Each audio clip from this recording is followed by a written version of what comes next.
Now this episode is a little bit different. I'm out here in the Tennessee mountains and I'm out here with the Jeep Liberty. And I thought, let's break up this Jeep ownership guide series because the last episode was a bit controversial. Let's break it up with something fun. Let's talk about Jeep concepts. And in this video, you're gonna learn why I love this vehicle so much. In fact, that's gonna be the first concept we talk about. Now the first Jeep on my list is the 1997 Jeep Dakar. It was a four-door Wrangler 10 years before the first production four-door Wrangler. And what I love about this model, I've shown it before, but it is where the KJ got its good looks. You can clearly see design cues that made its way into this amazing Jeep.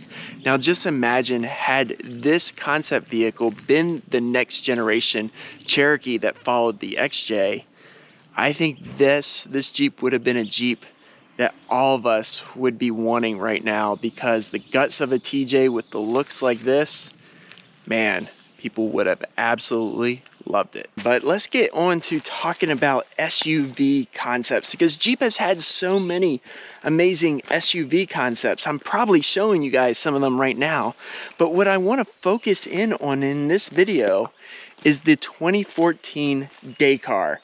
This was built upon a KL platform, which you guys have seen on this channel.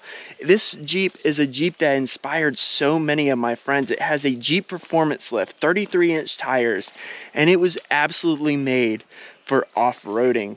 And Jeep showed people this. People inspired people on what you could do with your Jeep.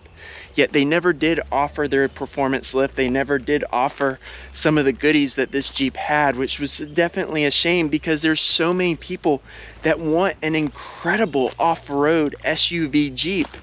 Jeep just needs to build it for them. Now this is a spot I love bringing the Liberty. I can't wait to show it to you guys, but let's talk about the next concept on this list, and it's the Farout concept. I love this concept because if you had a JT, you could actually build this. It's a simple 3.0 Eco Diesel Gladiator with a 2-inch Mopar lift and 37-inch mud terrains. Now you're probably saying, but it has that camper on the back. That must be a one-off. No, that's a camper that's made by AT, and it's pretty cool. But you could do all kinds of different camper conversions back there to build your overland Gladiator. So that's what I love about this model, is it's something that could inspire you to build something yourself if you have that platform. Let's move on to the kits that you could take a four-door Wrangler and turn them into the ultimate pickup truck. First off, Jeep offered the JK8 kit, which was a kit that converted a four-door JKU into a little pickup truck. This was offered from 2011 to 2013. It was $5,500. It was a limited production and it gave you a 4-foot bed.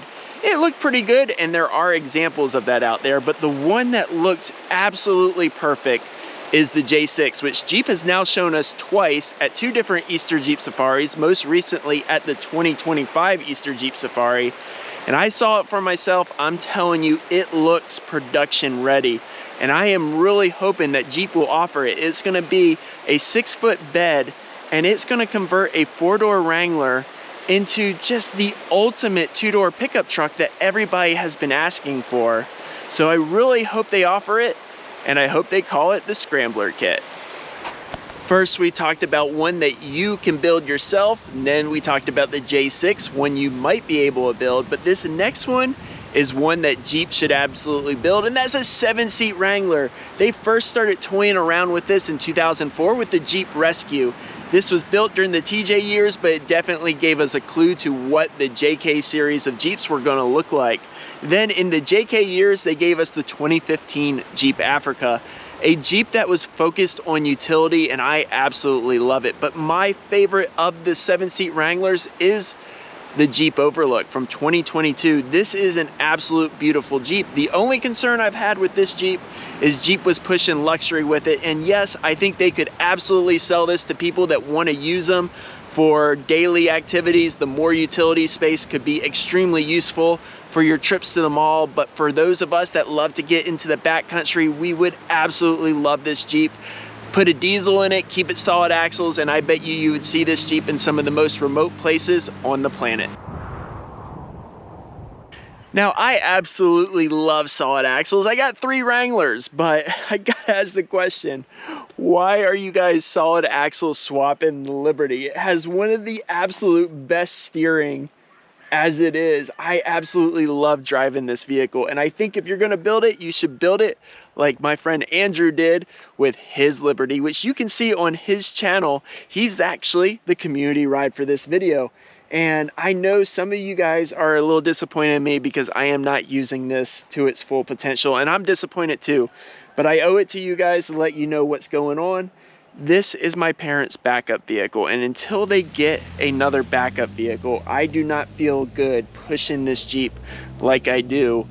I know as long as I am not messing it up, that they have a reliable, awesome Jeep that they can use to get around if they need it. Now, I know some overlanders don't understand this, but it is actually a great idea to keep the weight down, and thankfully the Jeep engineers have known this and have come out with some incredible lightweight concepts through the years, from the pork chop, the stitch, the 4-speed, and of course most recently the 2025 bug out, which I think is interesting because that was built on a JT frame with a 4xe, maybe a sign of things to come. But of all the lightweight concepts, my absolute favorite is the 2016 Shortcut. It basically took the look of a CJ5 with JK underpinnings, short, fun, nimble. Man, what I would do to wheel a Jeep like that. So of course it had to have a color matched interior that it's nearly the same color as the body, and then the plaid, which was really a thing from that era. It just spoke to us. Now, lightweight is innovative, but it's not wild. Wild is like the 1997 Jeep Icon, an affordable entry-level Jeep that was apparently close to production, never made it.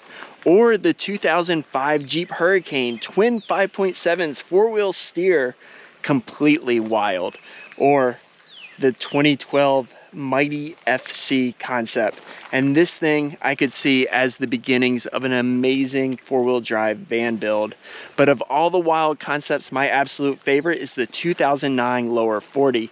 Mark Allen and his crew, they went out there with a pre-production promotional Jeep that was used for brochures, put 40s on it, and then started chopping it away, and then took it back to the studio to create this absolutely beautiful Jeep we're seeing. It has a ton of ground clearance with that low center of gravity, and I think a lot of the stuff they learned with this Jeep made its way into the JL, so the Lower 40 is definitely my pick for wild. Now, I know I was hard on the Wagoneer in that last episode, and it's not that I dislike it. It's just that I think the Wagoneer should be a Dodge or a Ram. But along those lines, I think Jeep needs a Jeep out of the Dodge or Ram playbook. They need a full-size truck.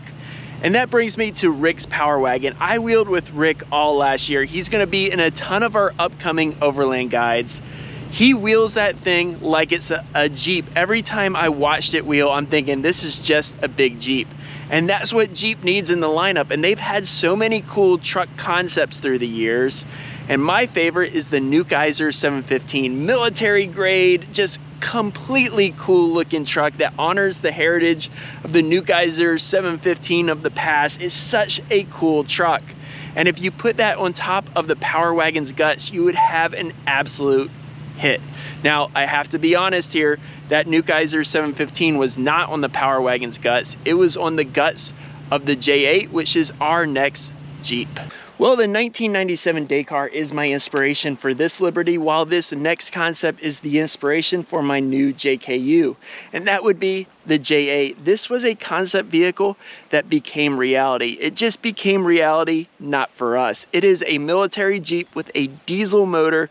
You get an automatic or manual transmission. It had a Dana 60 in the rear, a Dana 44 in the front, leaf springs. It was a Jeep that was built for durability, built for abuse, and that's the type of Jeep I want there out in the trail. But the most impressive thing I like about it, it was a 2-door long wheelbase Jeep, and that's what I want to do to my JKU. And I think I might actually be able to do that with the help of great companies like Great Tops that make a 4-door to 2-door conversion. So if you want to see what I can do with that JKU, definitely hit that subscribe button. Now, some people think I should paint that Jeep yellow, but that's not what's going to happen here. But I have absolutely loved Jeep's yellow concept, starting with the 1997 Ultimate Rescue concept. That has probably been my all-time favorite since being a kid. And then in 2012, they had a JK concept called the Trail Dozer, and that had a ton of AEV parts on it, and I've been a big fan of AEV through the years. But most recently, they had the 2018 Not Show, and that was a JL 2-door, and it's probably the inspiration for what I will be doing to my JL, because I need at least one of my Jeeps to be able to handle a little bit tougher trails, and I think the JL is going to win that spot. But if you want to see what we normally do on this channel, that right there is the Poison Spider Trail Guide. It has a ton of different vehicles. It's really cool.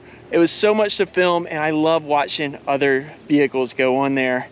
And if you want to see what I think is a bad mod, hit that subscribe button, because that's coming next. We appreciate you guys for watching.